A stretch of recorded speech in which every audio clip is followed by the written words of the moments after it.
Alright, let's talk. Because what I saw from Shedeur Sanders on day 3 of Brown's training camp, that wasn't just a solid outing. That wasn't just a hey look, the rookie's developing kind of day. That was a turning point. And not just for Shedeur, for the whole quarterback room, for the coaching staff, maybe even for this franchise.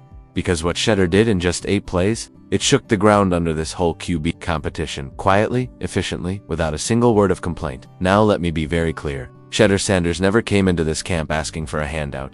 He didn't walk into Berea demanding first team reps, leaning on his last name, or trying to jump the line.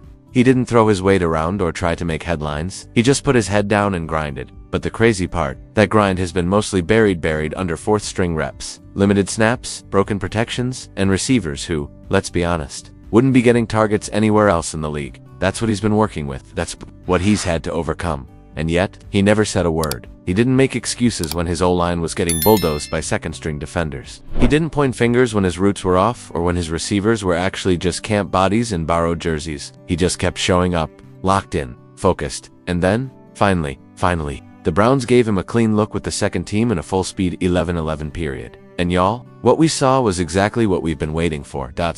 Please take 2 seconds to hit the subscribe button, like the video, and leave your thoughts in the comments. Thank you for your support. 8 plays. That's all it took, 8 reps. 2 completions, one of them a dart. A laser through the middle to tight end Blake Whiteheart that had the sideline buzzing. And I mean buzzing. The energy changed. The body language changed. Coaches started leaning in a little closer. Teammates started nodding like they were seeing something they weren't expecting. But I wasn't surprised. You weren't surprised? Because we've seen it before. At Jackson State, at Colorado, under the lights, under pressure. When the doubters get loud, Shedeur gets louder, but not with his mouth, with his game.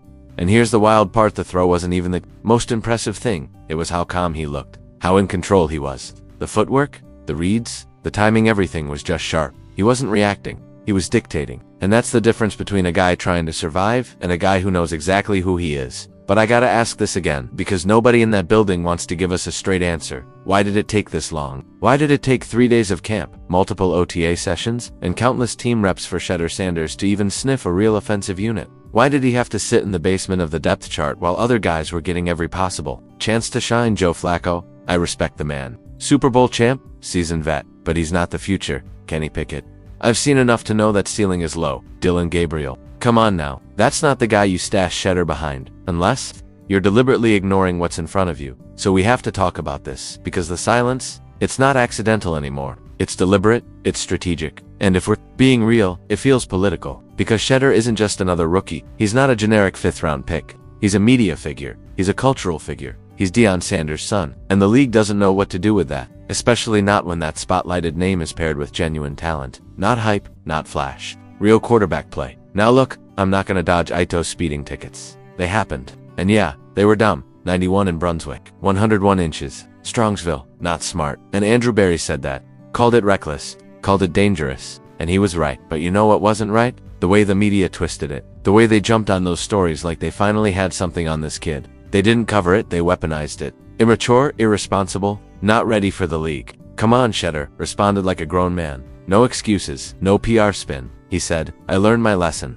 I don't speed anymore. End of story. But the vultures kept circling. And meanwhile, while they were dissecting his driving habits on sports talk shows, he was in Rainbow Terrace with fire victims bringing supplies, checking in on families. Not because the Browns asked him to. Not because his agent set it up, because he felt called to do it. God put it on my heart, he said, and he did it. Quietly. No camera crew. No Instagram captions. Just a young man trying to help his new community. That's leadership. That's why I keep saying, if you're gonna judge this kid, judge all of it. Don't cherry pick a mistake and ignore the character. Don't ignore the tape. Don't ignore the growth. Don't ignore the work ethic that's so precise it borders on obsession. Because Shedeur's not just studying tape, he's memorizing it. He's breaking down every single snap of every single practice, even when he's not in them. He's got VR goggles, simulating reps, when the coaches won't give him live ones. He's scripting plays in his head before he ever takes the field. That's not QB3 behavior. That's not a backup's mindset.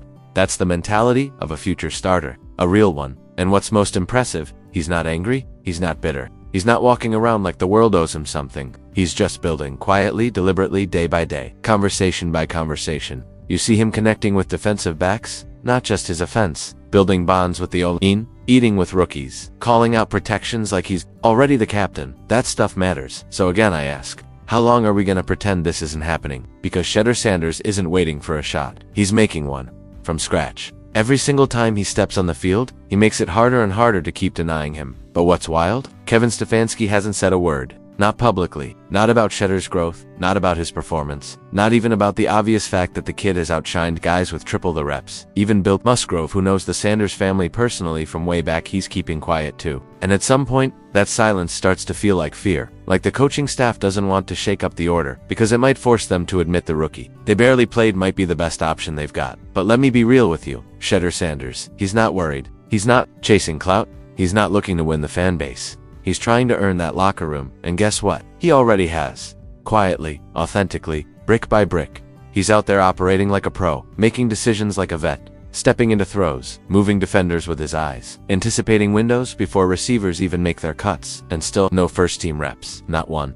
So here's the deal. Dillon Gabriel, rookie quarterback, third-round pick out of Oregon, just got suspended after a heated confrontation with none other than Shedeur Sanders. Yeah, that Shedeur, Deion's son, the one who's been catching all the headlines lately. Now, what started as just another day at camp suddenly spiraled into one of the biggest stories of the entire NFL preseason. We're talking full-blown altercation, not just yelling, not just a disagreement. I mean a physical clash, right there on the practice field, with coaches, players, and media watching it all unfold. And in a matter of minutes, training got shut down. Kevin Stefanski stormed off the field without saying a word. And within the hour, every reporter in Cleveland was scrambling to confirm what they'd just heard. Dillon Gabriel was done, indefinitely suspended. No timeline, no press release, just boom, gone. So, please take 2 seconds to hit the subscribe button, like the video, and leave your thoughts in the comments.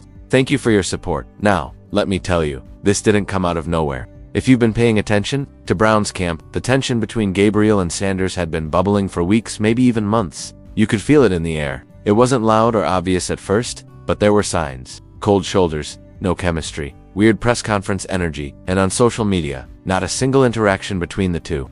That's not normal. That's tension. Dillon Gabriel, from day one, was seen as the classic system guy. Quiet, methodical, knew the playbook, respected by the staff, mechanically clean, and emotionally steady. He wasn't flashy, but he was solid. He looked like a long-term project you could build around. But then, there's Shedeur, the 5th-round pick with the first-round spotlight. Swagger turned all the way up, camera ready, and totally by the pressure. And let's be real, he's got the fan base on his side. He skipped Hollywood appearances to help locals during a fire crisis. That stuff sticks with people. That's leadership. So when those two worlds collided during red zone drills on July 22nd, it was never just about football. It was about identity, respect, power. One guy felt like his spot was slipping away, and the other felt disrespected. Boom, sparks flew, and just like that, Dillon Gabriel was out. What's crazy is, just days before that meltdown, Gabriel was actually playing well. He was calm in the pocket, making good reads, throwing accurate balls. He wasn't some camp bust. But the pressure of being under the same spotlight as Shedeur, it was clearly wearing him down. You could see it in his body language. He looked like a guy walking on eggshells, constantly checking his shoulder, trying not to misstep. Meanwhile, Shedeur didn't flinch. He handled the situation like a veteran. No outbursts, no passive-aggressive drama. Just one cold, calculated message to the team. Competition is cool, but disrespect, that's a different game. And that line, it echoed. People heard it. Players felt it. Coaches noticed it. That was leadership. So, let's look at the bigger picture. Because this situation, it exposed something deeper inside the Browns organization. I'm talking real division. You've got ownership who's all in on Shedeur. They love his poise, his media image, the way he carries himself. He's marketable, dependable, charismatic. It's everything a franchise wants in a modern quarterback. Then you've got the coaching staff, some of whom were quietly rooting for Gabriel's slow and steady rise. That's not a minor rift. That's a full-on identity crisis. And guess who's caught in the middle? Joe Flacco and Kenny Pickett, two vets who've been around long enough to know how fast a QB room can go sideways. Now they're surrounded by a war zone, trying to stay neutral while the rookies throw emotional haymakers. This wasn't just a one-time flare-up. This was the first big crack in what could become the Browns' biggest internal conflict of the season.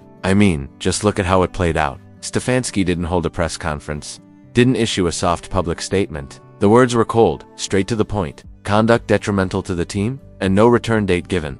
That's the NFL way of saying, we're not calling you. Don't call us. Inside the locker room, silence. And not the good kind. I'm talking that tense, helmet-sitting kind of silence. Vets keeping their heads down, no one making eye contact. Everyone waiting to see what comes next. And you can't blame them now. If we look at this from Dillon Gabriel's point of view, it's tragic in a way. He came in with promise. He He wasn't some 7th round flyer, but the moment Shedeur was drafted, 2 rounds later, everything changed. His window got smaller, his margin for error disappeared, and the pressure mounted. He probably didn't even see it happening until it was too late. And here's where it gets even crazier. This isn't even about who's better on the field. Anymore, it's about who this city and this franchise are willing to stand behind. And right now, that answer looks a lot like Shedeur Sanders. The fans love him, the ownership backs him. He's handling adversity like a seasoned pro. And after this incident, he just might have won the locker room. Like it or not, he's rising. And if Flacco stumbles, don't be surprised if Shedeur gets that call way earlier than anyone predicted. Gabriel's fate still unknown. He might come back quietly, he might get released, or he might end up in a different jersey altogether by week 1. But one thing is clear: the Browns' quarterback situation is far from settled. So if you've been keeping up with this madness like I have, make sure you hit that subscribe button, because this story isn't even close to over. And you better believe I'll be here to break it all down. Every snap, every scuffle, every twist in the tale. Stick with me, because Cleveland just got a whole lot more dramatic. Thanks for watching, and see you next one.